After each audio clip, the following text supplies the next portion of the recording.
বিসমিল্লাহির রহমানির রহিম। সুপ্রিয় শিক্ষার্থীবৃন্দ, যে যেখানে আছো, আশা করি আল্লাহর অশেষ রহমতে পরিবারের সকলকে নিয়ে ভালো আছো। আমি সাবিয়া সুলতানা, সিনিয়র শিক্ষিকা, আহমেদ পাওয়ানি একাডেমি স্কুল ও কলেজ। সারা মহামারী কোভিড-19 যখন শিক্ষার্থীদের সুরক্ষিত রাখার জন্য সরকার নির্দেশে সমস্ত শিক্ষা প্রতিষ্ঠান বন্ধ রাখা হয়েছে। এতে তোমাদের যাতে লেখাপড়া ব্যাহত না হয় সেজন্য আমাদের অধ্যক্ষ মোশাররফ হোসেন মুন্সি মুকুল স্যার অনলাইন ক্লাসের ব্যবস্থা করেছেন। ইতিমধ্যে অনেকগুলো ক্লাস শিক্ষকরা নিয়েছেন, যাতে আশা করি তোমরা উপকৃত হয়েছ। আমাদের মাননীয় অধ্যক্ষ স্যারের প্রত্যক্ষ নির্দেশনায় পরিচালিত এই অনলাইন ক্লাস শুধু এই একাডেমিতেই নয়, অন্যান্য বিভিন্ন বিদ্যালয়ের শিক্ষার্থীরাও উপকৃত হয়েছে বলে আশা করছি। আর এখন সরকার নির্দেশিত ও মন্ত্রণালয় কর্তৃক প্রকাশিত সমন্বিত সিলেবাসের অধীনে বার্ষিক পরীক্ষার ফলাফল মূল্যায়নের জন্য যে অ্যাসাইনমেন্টের ব্যবস্থা করা হয়েছে, তারই পরিপ্রেক্ষিতে আমি আজ তোমাদের সপ্তম শ্রেণীর বিজ্ঞান বিষয়ের একটি অধ্যায় নিয়ে আলোচনা করব। তোমরা মনোযোগ দিয়ে ক্লাসটি দেখো, আশা করি এতে উপকৃত হবে। আমি আজ এমন একটি অধ্যায় নিয়ে আলোচনা করব যে অধ্যায়টি সকল শিক্ষার্থী বছরের প্রথমেই কিছু না কিছু জেনেছ, কেননা এটি তোমাদের পাঠ্য বইয়ের প্রথম অধ্যায়, যা বছরের প্রথমে তোমরা পড়ে থাকো।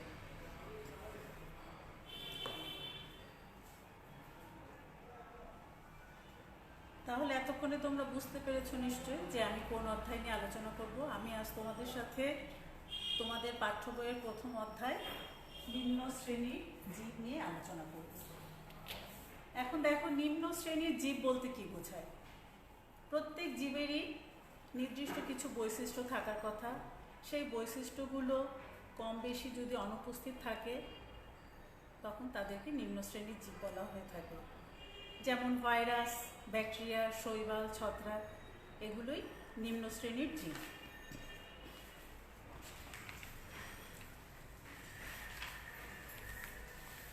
এদের মধ্যে আবার ভাইরাস, ব্যাকটেরিয়া এগুলিকে আণুবীক্ষণিক জীব বলা হয় বা অণুজীব বলা হয়। আণুবীক্ষণিক বা অণুজীব বলার অর্থ এটাই যে এদেরকে আমরা আমাদের খালি চোখে দেখতে পাই না। আল্লাহ তাআলা সৃষ্টি এই পৃথিবীতে অসংখ্য জীব আছে, যাদের মধ্যে কিছু কিছু জীব আছে এত বৃহদাকার যেগুলিকে আমরা অনেক দূর থেকেও খালি চোখে দেখতে পারি। কিন্তু আবার এমন ক্ষুদ্রাতি ক্ষুদ্র জীব আছে যেগুলোকে আমরা আমাদের খালি চোখে দেখতে পাই না। এদেরকে দেখার জন্য বিশেষ শক্তিশালী অণুবীক্ষণ যন্ত্রের প্রয়োজন হয়। তাই এগুলোকে আণুবীক্ষণিক জীব বা অণুজীব বলা হয়ে থাকে। অণু অর্থ খুবই ক্ষুদ্র।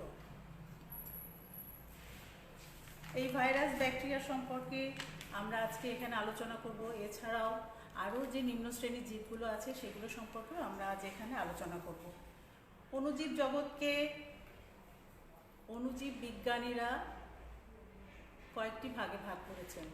তোমরা যখন ষষ্ঠ শ্রেণীতে ছিলে তখনও তোমরা এই বিষয়ে কিছু পড়েছ, যেখানে তোমাদের দুটি ভাগে ভাগ করেছিল, প্রোটিস্টা, ফাঞ্জাই। আজ আমরা দেখব যে অণুজীব জগৎকে অণুজীব বিজ্ঞানীরা প্রথমত তিনটি রাজ্যে ভাগ করেছেন। দেখো, বোর্ডে দেখো, অণুজীব জগৎকে তিনটি রাজ্যে ভাগ করা হয়েছে। রাজ্য 1 ক্যারিওটা বা অকোষীয়, এদের অধীনে আছে ভাইরাস। রাজ্য 2 প্রোক্যারিওটা বা আদিকোষী, যেমন ব্যাকটেরিয়া।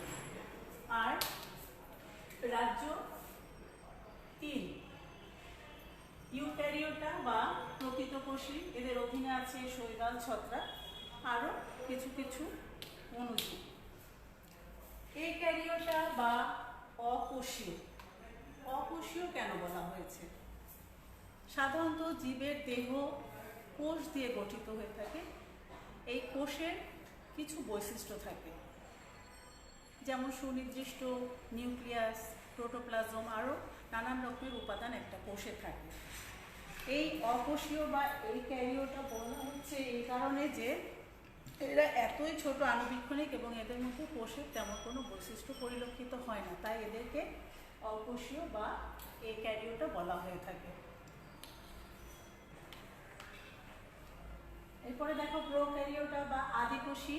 এই প্রোক্যারিওটা বা আদিকোষী কোষের অন্তর্ভুক্ত যে সমস্ত জীবগুলো আছে তাদের যে নিউক্লিয়াস বা কেন্দ্রিকা এটি সুগঠিত থাকে না, অর্থাৎ সম্পূর্ণরূপে পরিলক্ষিত হয় না, সেই জন্য এদেরকে আদিকোষী বলা হয়ে থাকে।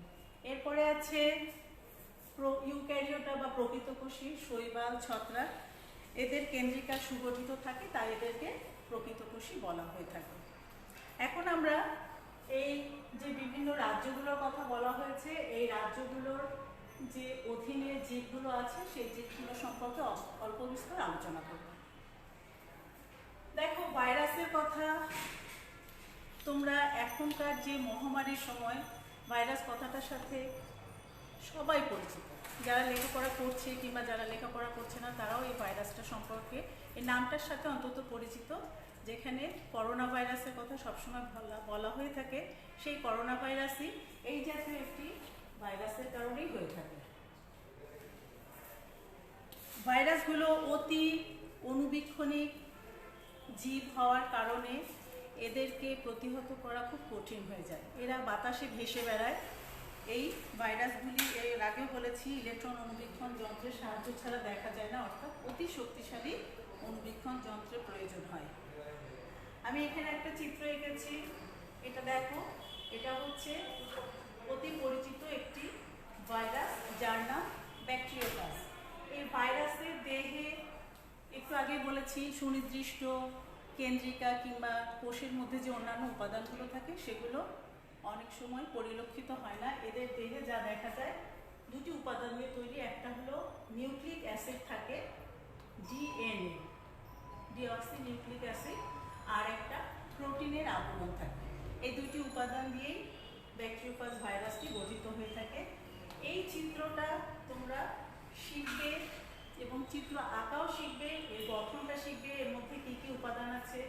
এর দেহে আরও নানান রকমের উপাদান আছে, দুই পাশে দুটো কলার থাকে, এদের স্পাইক থাকে, বেসমেন্ট থাকে, কাটা থাকে। এগুলো তোমরা বইতে আরও বিস্তারিতভাবে শিখবে। ভাইরাস বিভিন্ন আকৃতির হয়ে থাকে। এই ভাইরাসের কারণে আমাদের নানান রকম রোগ হয়ে থাকে। হাম, ইনফ্লুয়েঞ্জা, সর্দি কাশি, যে রোগগুলো সম্পর্কে তোমরা পরিচিত, সর্দি কাশি হয়ে থাকে, হাঁচি হয়ে থাকে, এগুলো নানান রকমের ভাইরাস যখন আমাদের দেহে আক্রমণ করে, আমরা যখন এই ভাইরাস দ্বারা আক্রান্ত হই তখন আমাদের এই রোগগুলো পরিলক্ষিত হয়।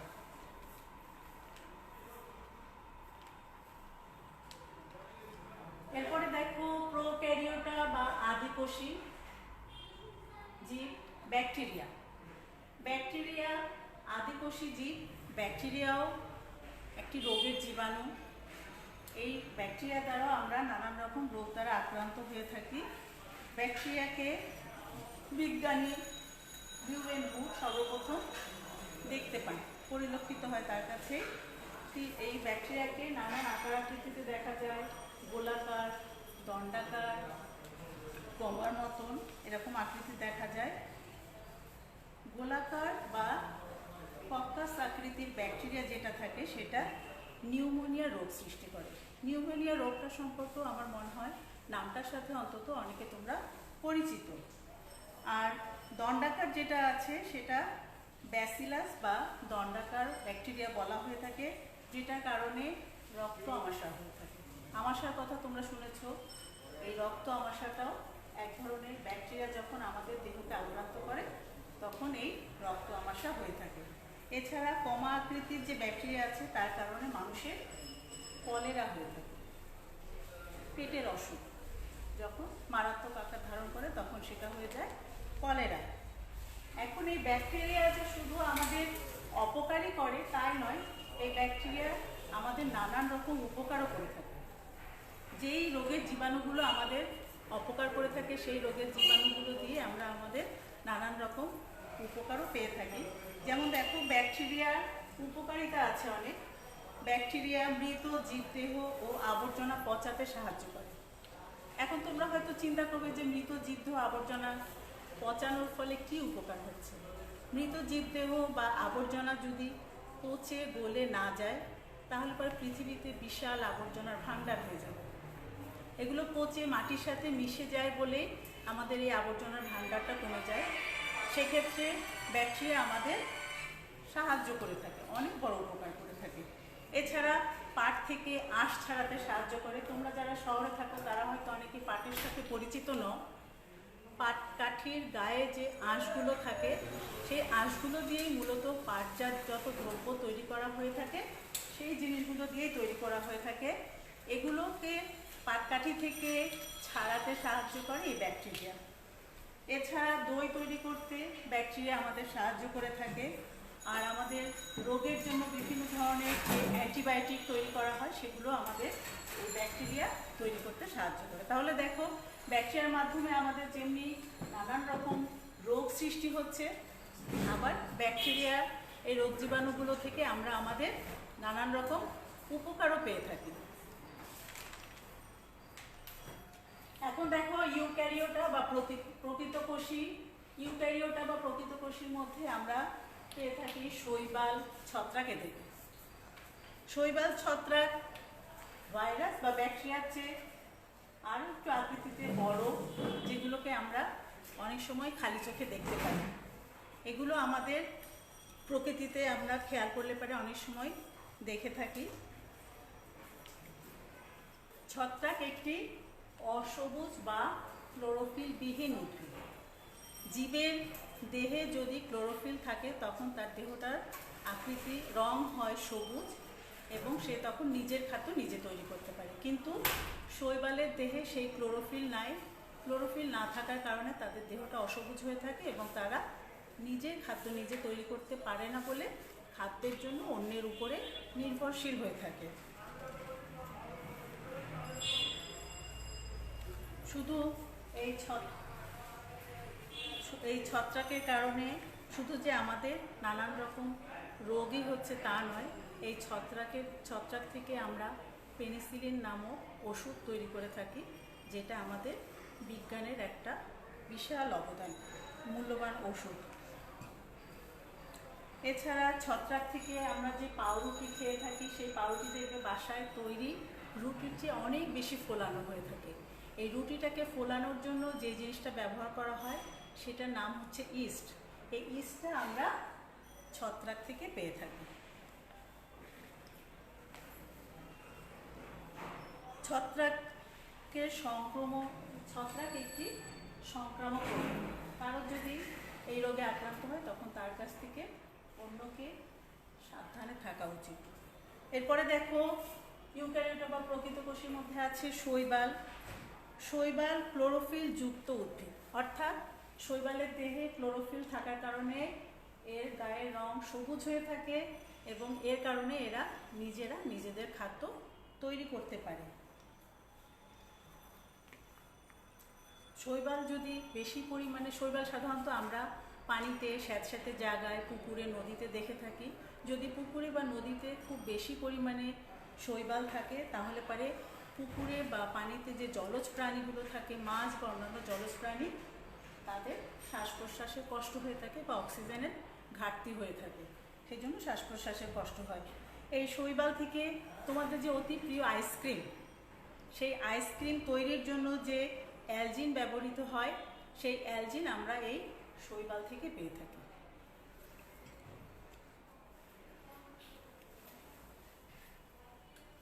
এখন দেখো, তোমাদের ষষ্ঠ শ্রেণীতে যে পড়েছিলে দুটো ভাগের কথা, প্রোটিস্টা আর ফাঞ্জাই। এই প্রোটিস্টা রাজ্যের একটা অতি পরিচিত জীব যার নাম অ্যামিবা। অ্যামিবা একটি খুব মজার একটি জীব, যেটাকে আমরা আসলে খালি চোখে দেখতে পাই না। সেজন্য তোমাদের পাঠ্য বইতে যেভাবে লেখা আছে সেই সম্পর্কে সেটুকুই তোমরা জানো, কিন্তু অনুবীক্ষণ যন্ত্রের নিচে দেখলে দেখা যায় এরা প্রতিনিয়ত এদের আকার পরিবর্তন করছে। এরকম জীবের সংখ্যা খুব একটা বেশি না। তাদের প্রয়োজনে তারা তাদের অভিক্ষেপগুলোকে বিভিন্ন দিকে বৃদ্ধি করে, আবার প্রয়োজন ফুরিয়ে গেলে সেখান থেকে অভিক্ষেপগুলোকে বন্ধ করে নিয়ে আবার অন্যদিকে পরিবর্তন করে নিতে পারে। অ্যামিবার এই যে বৈশিষ্ট্য, সেটা একটা বিরল বৈশিষ্ট্য। এর মাধ্যমে তারা তাদের নিজেদের প্রয়োজন মতন চলাফেরা করে, খাদ্য গ্রহণ প্রভৃতি সব রকমের কাজগুলো করে থাকে।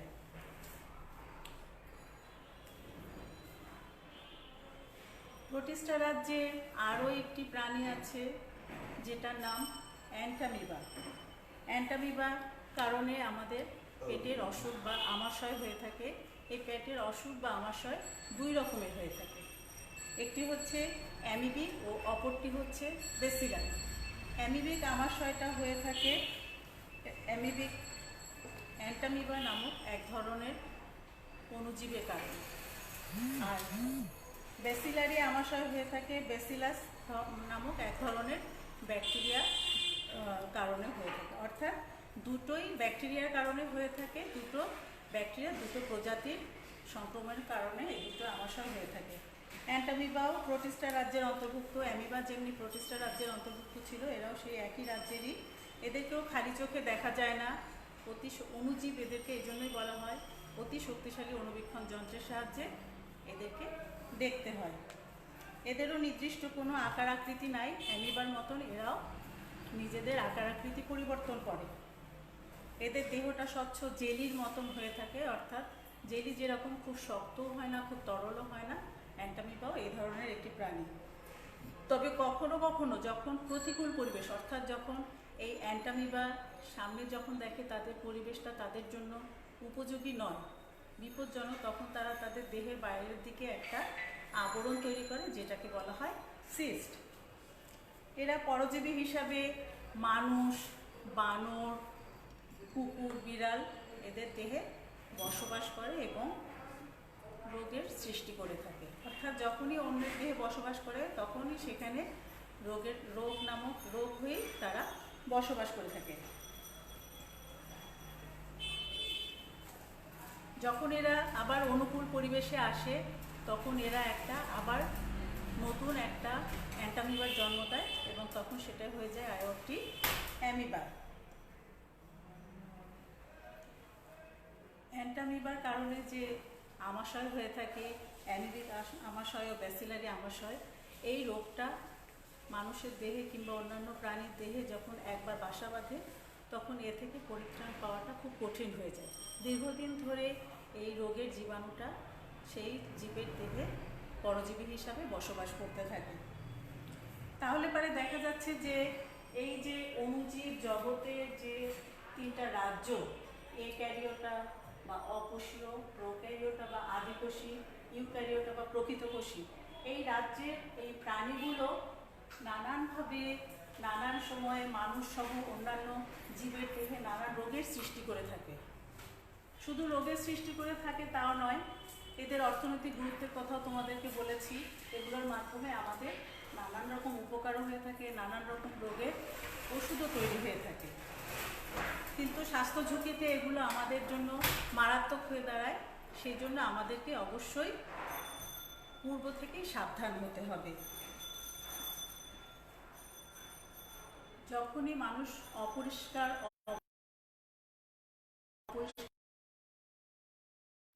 তখন এই রোগের জীবাণুগুলো খুব সহজেই আমাদের দেহে প্রবেশ করতে পারে। অর্থাৎ রোগ জীবাণুর ধর্মই হলো তারা অপরিষ্কার স্থানে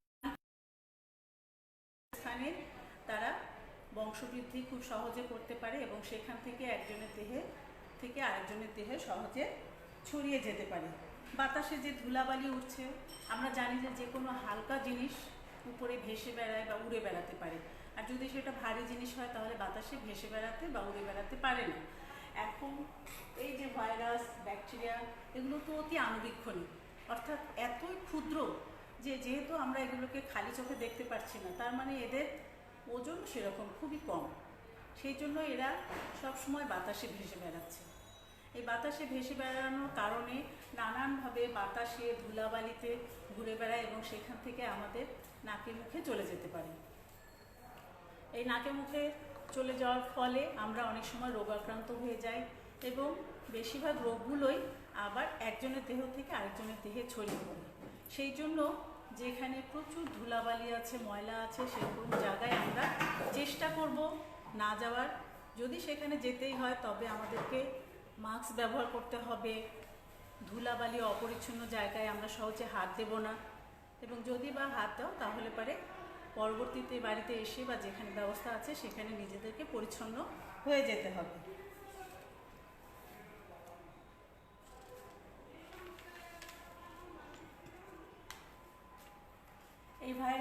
ব্যাকটেরিয়া বা অন্যান্য যে রোগগুলোর কথা বললাম এগুলো খুব ভয়াবহ রোগ। আপাত দৃষ্টিতে সেরকম মনে না হলে এগুলো সংক্রামক রোগ বিধায় একজনের দেহ থেকে আরেকজনের দেহে খুব সহজেই ছড়িয়ে পড়ে। যেমন কলেরা, টাইফয়েড এগুলো ব্যাকটেরিয়ার কারণে হয়ে থাকে। এই কলেরা, টাইফয়েডও একজনের থেকে আরেকজনের দেহে ছড়িয়ে পড়তে পারে যদি পচা খাবার, নোংরা খাবার, বাসি খাবার খেয়ে থাকো, তাহলে পরে অনেক সময় সেগুলোতে রোগের জীবাণু তৈরি হয়ে যায়।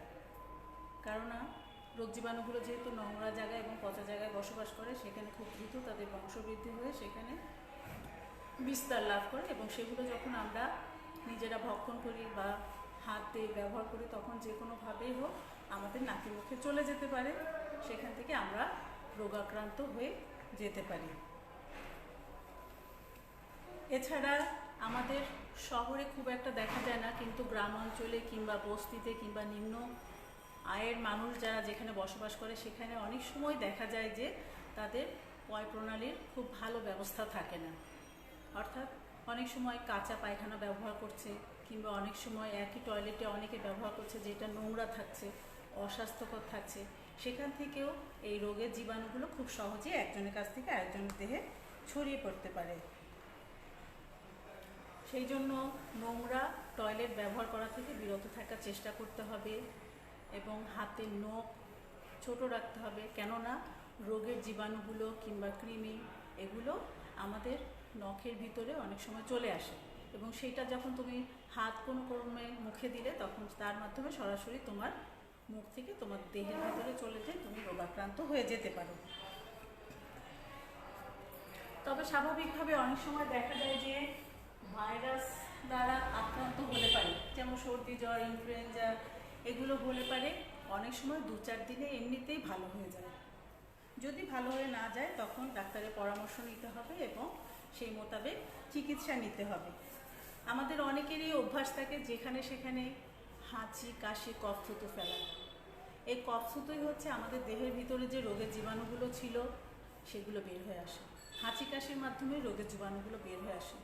সেই জন্য আমাদের প্রত্যেকেরই সাবধান হওয়া উচিত। যখন আমরা হাঁচি কাশি দিব, তখন যেখানে লোকালয় আছে কিংবা যার সামনে মানুষ আছে তার সামনে না দিয়ে একটু আড়ালে সরে দিতে হবে, কিংবা সেটা সম্ভব না হলে পারে রুমাল দিয়ে ঢেকে কিংবা হাত দিয়ে ঢেকে হাঁচি কাশি দিতে হবে। কেননা সেই সময় রোগের জীবাণু বেরিয়ে আসতে পারে এবং রোগের জীবাণুগুলো যেহেতু হালকা, সেগুলো ভেসে আবার অন্যের দেহে প্রবেশ করতে পারে। আর অনেকের অযথায় এই যে থুতু ফেলার অভ্যাস থাকে, যে কোনো জায়গায় সে থুতু ফেলছে, হয়তো সে নিজেও খেয়াল করছে না, কোনো এক সময় দেখা গেল যে ওটাতেই সে পা দিচ্ছে, আবার সেই স্যান্ডেল নিয়ে সে বাসায় যাচ্ছে। আস্তে আস্তে সেগুলো শুকিয়ে যাচ্ছে। যখন রোগের জীবাণুগুলো শুকিয়ে যায় তখন কিন্তু সেগুলো আরও হালকা হয়ে যায়, তখন সেগুলো আবার বাতাসে ভেসে বেড়াচ্ছে এবং অন্যকে রোগাক্রান্ত করে তোলে। সেই জন্য আমরা নিজেরাই সাবধান হব যাতে রোগ জীবাণুগুলো আমাদের দেহে সংক্রমিত হতে না পারে বা প্রবেশ করতে না পারে।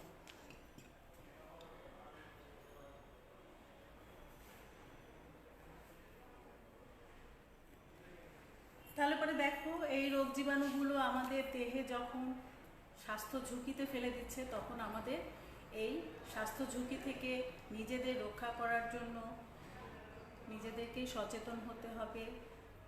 সেই সচেতনতার জন্য বিভিন্ন প্রতিকার ও প্রতিরোধের ব্যবস্থা আছে। প্রতিকার ও প্রতিরোধের ব্যবস্থাগুলোর মধ্যে প্রতিরোধ করাটাই উচিত। প্রতিরোধ হলো সেই জিনিস, তুমি যাতে রোগাক্রান্ত হয়ে না যাও কিংবা রোগের জীবাণুগুলো তোমার দেহে প্রবেশ না করে, সেই জন্য আগে থেকে সাবধান হয়ে যাও। তাহলে পরে রোগ জীবাণুগুলো তোমার দেহে প্রবেশ করছে না আর তুমি অসুস্থ হচ্ছ না। অর্থাৎ যেভাবে রোগের জীবাণুগুলো আমাদের দেহে প্রবেশ করতে পারে তার আগেই আমরা সাবধান হয়ে যাব, তাহলে পরে আমরা সুস্থই থেকে যাব। আর প্রতিকার হচ্ছে সেই জিনিস, যখন তুমি সেই রোগের জীবাণু দ্বারা আক্রান্ত হয়েই গেলে তখন তো আর কিছু করার নাই, তখন তোমাকে চিকিৎসা নিতে হবে সেই রোগ থেকে সেরে ওঠার জন্য, সেই রোগের জীবাণুগুলোকে ধ্বংস করে ফেলার জন্য, সেই রোগ থেকে বাঁচার জন্য, রোগগুলোকে প্রতিরোধ করার জন্য যে ব্যবস্থা নেওয়া হয়ে থাকে সেটাকেই বলা হয় রোগের প্রতিকার। রোগের প্রতিকারের জন্য শুধু সাবধান হলে কিংবা চিকিৎসা নিলেই হবে না। দেখা যায় একই রোগে কখনো কোনো মানুষ বা কোনো জীব খুব বেশি আক্রান্ত হয়ে যাচ্ছে, খুব বেশি কষ্ট পাচ্ছে, মৃত্যু ঝুঁকি হচ্ছে। আবার অনেক সময় সেই রোগের জীবাণু কোনো কোনো প্রাণীকে তেমন বেশি কাহিল করে ফেলতে পারে না। এর কারণ হচ্ছে যার দেহে রোগ প্রতিরোধ ক্ষমতা ভালো, যে আগে থেকে সুস্থ আছে, শরীরের রোগ প্রতিরোধ ক্ষমতা ভালো, তার দেহে রোগের জীবাণুগুলো সহজে বেশি কিছু করতে পারে না। সেই কারণে আমাদেরকে সুস্থ থাকার চেষ্টা করতে হবে। শারীরিকভাবে যদি আমরা সুস্থ থাকি তাহলে রোগ জীবাণুগুলো অনেক সময় আমাদেরকে আক্রান্ত করতে পারে না। বাতাসে কিংবা পরিবেশে সবসময় রোগের জীবাণু ভেসে বেড়াচ্ছে, কিন্তু আমরা সবসময় রোগাক্রান্ত হই না, কেননা আমাদের দেহের ভিতরে রোগ প্রতিরোধ করার মতন একটা ক্ষমতা থাকে, অ্যান্টিবডি থাকে। যার দেহের সেই রোগ প্রতিরোধ করার ক্ষমতা বেশি থাকে সে কম রোগাক্রান্ত হয়, আর যে দেহে রোগ প্রতিরোধ করার ক্ষমতা কম থাকে সে দ্রুত রোগাক্রান্ত হয়ে যায়। সেই কারণে আমাদেরকে আগে থেকে শারীরিকভাবে সুস্থ থাকার জন্য আমাদের স্বাস্থ্যবিধি মেনে চলতে হবে, খাবারের নিয়মকানুনগুলো মেনে চলতে হবে। সবসময় শুধু মুখে ভালো লাগে এই মজাদার খাবারগুলো খেলে পারে, হয়তো তোমার মুখে ভালো লাগছে, কিন্তু আসলে সব সুস্বাদু খাবারই তোমার শরীরের জন্য সবসময় খুব উপকারী হয় না। অনেক সময় মুখে তোমার কাছে খারাপ লাগতে পারে, কিন্তু সেটা আসলে তোমার শরীরের জন্য উপকারী হয়। সেই জন্য সুস্বাদু খাবার কিংবা মাছ মাংস এগুলো তো অবশ্যই খাবে, এগুলো অনেক উপকারী জিনিস, কিন্তু সেই সাথে শাকসবজি, ফলমূল এগুলো তোমাকে নিয়মিত খেতে হবে, কারণ এগুলোর মধ্যে অনেক পুষ্টিগুণ রয়ে গেছে যেগুলো আমাদের দেহে রোগ প্রতিরোধ ক্ষমতা তৈরি করে দেয়। এই রোগ প্রতিরোধ ক্ষমতা তৈরি করার জন্য তোমার মুখে ভালো না লাগলেও তোমাকে এই খাবারগুলো খেতে হবে। এই খাবারগুলো খাওয়ার ফলে তোমার যে রোগ প্রতিরোধ ক্ষমতা হবে তখন তুমি সুস্থ থাকতে পারবে। আর তুমি যখন অসুস্থ হয়ে যাচ্ছ তখন হয়তো তুমি রিয়েলাইজ করো যে তোমাকে এই ভালো পুষ্টিগুণ সমৃদ্ধ খাবারগুলো খাওয়ার দরকার ছিল, কিন্তু সেটা তখন মনে করলে আসলে তেমন কোনো কাজ হয় না। তখন তোমাকে আবার চিকিৎসা নিতে হচ্ছে, ওষুধ খেতে হচ্ছে, এগুলো তোমার দেহের উপর আবার নানান রকমের প্রভাব ফেলতে পারে। সেই জন্য তোমরা যেহেতু লেখাপড়া শিখছো, কোন খাদ্যের কী গুণ সেটা তোমরা জানো, সেই জন্য তোমরা সবসময় নিয়ম মেনে চলার চেষ্টা করবে। সুস্বাদু খাবার, পুষ্টিকর খাবার খাবে, সেই সাথে শাকসবজি, ফলমূল এগুলো খেলে পারে তোমাদের রোগ প্রতিরোধ ক্ষমতা বৃদ্ধি পাবে এবং তোমরা সহজে রোগাক্রান্ত হবে না। আর যখন রোগাক্রান্ত হয়ে যাবে তখন এই প্রতিকারের ব্যবস্থা করতে হবে। এই সম্পর্কে তোমরা নিজেরা লেখাপড়া করে যতটুকু জেনেছো, অনেক সময় তোমাদের আত্মীয় পরিজন, বাবা মা, তারা যদি এই বিষয় সম্পর্কে কম জেনে থাকে, তোমাদের লেখাপড়ার যে জ্ঞানটা সেটা তোমরা তাদেরকে জানাবে, তারাও শিখবে এবং তোমরা সেই নিয়মগুলো যদি মেনে না চলো তাহলে পরে তারাও সেই নিয়মগুলো মানবে। আর তোমাদের তাহলে পরে আমরা এই অল্প সময়ে নিম্ন শ্রেণীর জীব সম্পর্কে মোটামুটি একটা ধারণা দিলাম। তোমরা পাঠ্য বইটা আরও ভালো করে পড়বে।